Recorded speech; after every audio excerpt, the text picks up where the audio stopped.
Hi friends! Strap kurti stitching అనేది ఏ విధంగా చేసుకోవాలో చూద్దాం. మెయిన్ ఫ్యాబ్రిక్‌కి రాంగ్ సైడ్‌లో మనం లైనింగ్ ఫ్యాబ్రిక్‌ని ప్లేస్ చేసుకోవాలి. ఈ విధంగా మనం పెట్టుకొని నెక్‌కి, ఆర్మ్స్‌కి చుట్టూ ఒక స్టిచ్ వేసుకోవాలి.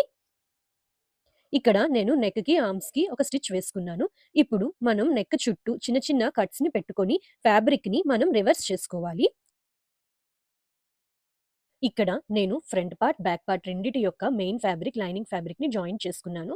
ఇప్పుడు మనం ఫ్రంట్ పార్ట్, బ్యాక్ పార్ట్ యొక్క షోల్డర్స్‌ని జాయిన్ చేసుకోవాలి. దానికోసం మనం బ్యాక్ పార్ట్ మీద ఫ్రంట్ పార్ట్‌ని వీడియోలో చూపిస్తున్నట్టు ఈ విధంగా ప్లేస్ చేసుకొని, మనం ఇప్పుడు షోల్డర్స్‌ని జాయిన్ చేసుకోవాలి.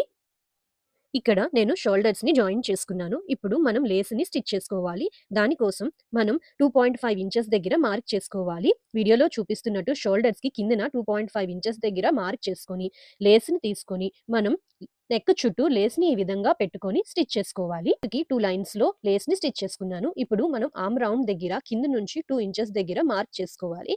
ఈ విధంగా మార్క్ చేసుకొని ఆర్మ్ రౌండ్ చుట్టూ మనం లేస్‌ని స్టిచ్ చేసుకోవాలి. ఇక్కడ నేను 2 ఆర్మ్ రౌండ్స్‌కి, నెక్‌కి చుట్టూ లేస్‌ని స్టిచ్ చేసుకున్నాను. ఇప్పుడు మనం కుర్తీ యొక్క సైడ్ ఫిట్టింగ్‌ని చేసుకోవాలి. బేబీ యొక్క మెజర్‌మెంట్ ప్రకారం మనం హిప్ రౌండ్ వరకు స్టిచ్ వేసుకోవాలి. కుర్తీకి 2 సైడ్స్‌లో కూడా ఇదే విధంగా మనం స్టిచ్ చేసుకోవాలి. ఇక్కడ నేను హిప్ రౌండ్ వరకు స్టిచ్ వేసుకున్నాను. ఇప్పుడు మనం సైడ్ కట్స్‌ని పెట్టుకోవాలి. దానికోసం వీడియోలో చూపిస్తున్నట్టు మనం సైడ్ కట్‌లో ఈ విధంగా డబుల్ ఫోల్డ్ చేసుకోవాలి. ఈ విధంగా డబుల్ ఫోల్డ్ చేసుకొని మనం పిన్స్‌తో సెక్యూర్ చేసుకోవాలి.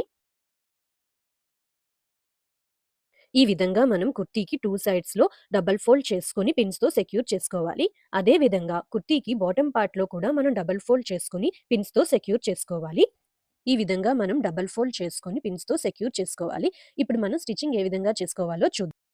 మనం ఏదో ఒక సైడ్ నుంచి స్టార్ట్ చేసుకోవాలి.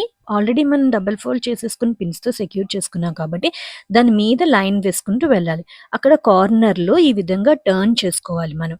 అక్కడ టర్న్ చేసుకొని మళ్ళీ ఇంకొక సైడ్ కూడా సేమ్ అదే విధంగా స్టిచ్ వేసుకుంటూ రావాలి. ఈ విధంగా మనం కుర్తీ యొక్క సైడ్ కట్స్‌కి అండ్ బాటమ్ పార్ట్‌లో స్టిచ్ వేసుకున్న తరువాత, కుర్తీ యొక్క ఫ్రంట్ పార్ట్‌లో మనం లేస్‌ని స్టిచ్ చేసుకోవాలి. ఈ విధంగా లేస్‌ని కుర్తీ యొక్క సైడ్ కట్స్‌కి అండ్ బాటమ్ పార్ట్‌కి పెట్టుకొని స్టిచ్ చేసుకోవాలి. ఫ్రంట్ పార్ట్‌లో సైడ్ కట్స్‌కి, బాటమ్‌కి లేస్‌ని స్టిచ్ చేసుకున్నాను. అండ్ బ్యాక్ పార్ట్‌లో లట్కన్స్‌ని స్టిచ్ చేసుకున్నాను. ఫైనల్‌గా కుర్తీ అనేది ఈ విధంగా రెడీ అయింది.